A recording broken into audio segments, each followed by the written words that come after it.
when they say it's going to. Today, you got an extra hour on the tarmac at Andrews Air Force Base because one of your close aides tested positive for the coronavirus. This was a day after a valet to the president, someone who served him his food, tested positive. This is kind of hitting close to home. It is, and I'm proud to report that both my staffer and the president's valet are both doing well. But it's one of the reasons why we work so hard and to be careful around the White House with regular testing. My staffer actually tested negative yesterday, and then it turned up that she tested positive this morning, and so it necessitated us having some staff stay home, get quickly tested to put their health first, and all of our staff, and me included, came up negative. But you could have it. Well, it's as the White House physician told us today, it will practice social distancing over the next several days, and we'll continue to be very careful, as our staffers will, and it's what every American's been doing. Mr. Vice President, I hadn't planned to ask you about a specific case, but the president said today that the person on your staff who tested positive is Katie Miller, your press secretary. This is someone you obviously work very closely with. Do you know that you've always been 6 feet from her? Have you ever seen her wear a mask? I don't know that I have seen her wear a mask. I do know that she tested negative yesterday and tested positive this morning. And Katie's a valued member of our team. I see her intermittently in the course of a week, depending on what the schedule is involved. But as I said, she's doing well. You've talked to her? I haven't spoken to her yet, but I've heard that she's home and resting, and no one on our staff has tested positive, and of course my wife and I also tested negative today. Now, she's married to Stephen Miller, one of the president's closest aides.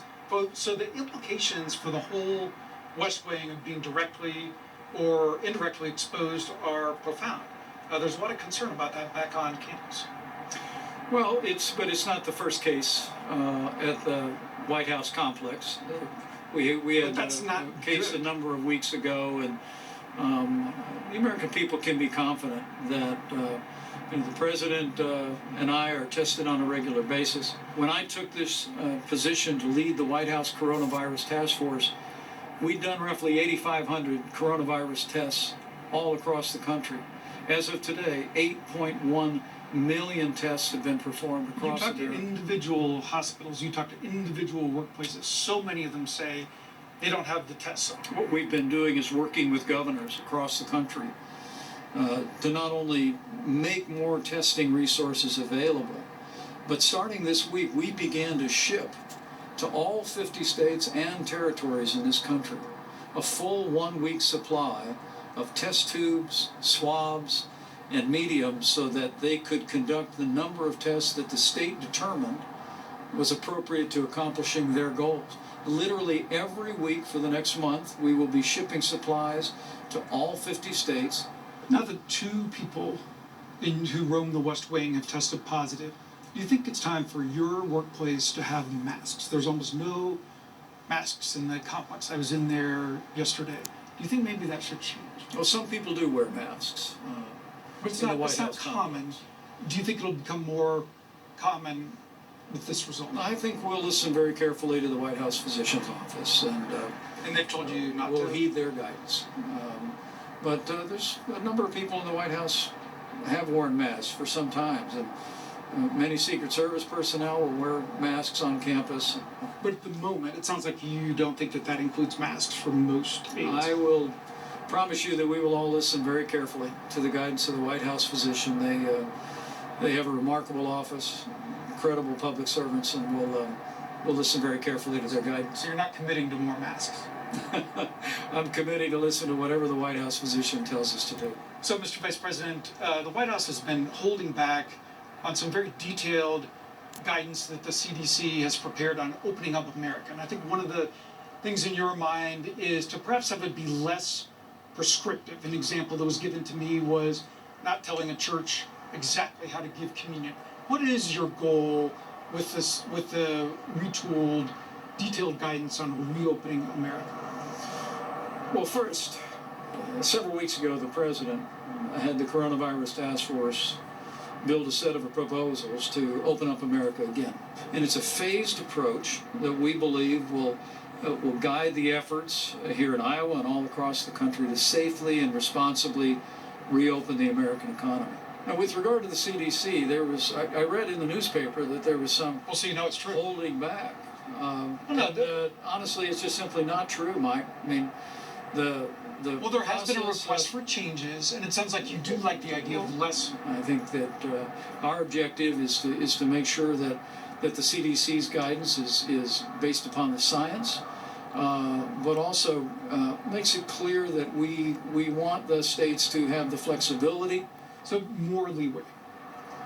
Well, it's not more leeway. It's a work in progress that we talked to the CDC about. Dr. Robert Redfield has not only done a tremendous job at CDC, he's become a good personal friend. And I think he made clear last night that there's been no effort to suppress what the CDC is putting out. We've just asked them to continue to work on the product so that it can best serve the direction the president has set with our guidelines to open up America again. Do you believe the public death toll estimates?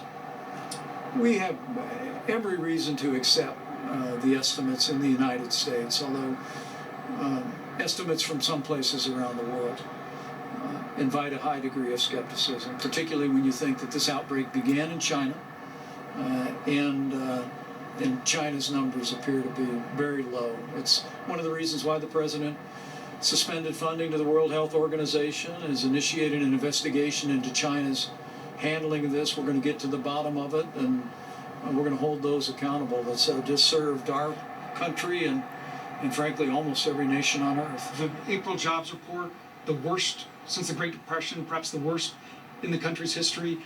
Do you think this is the bottom? Is it all uphill from here for American jobs? Well, we'll see.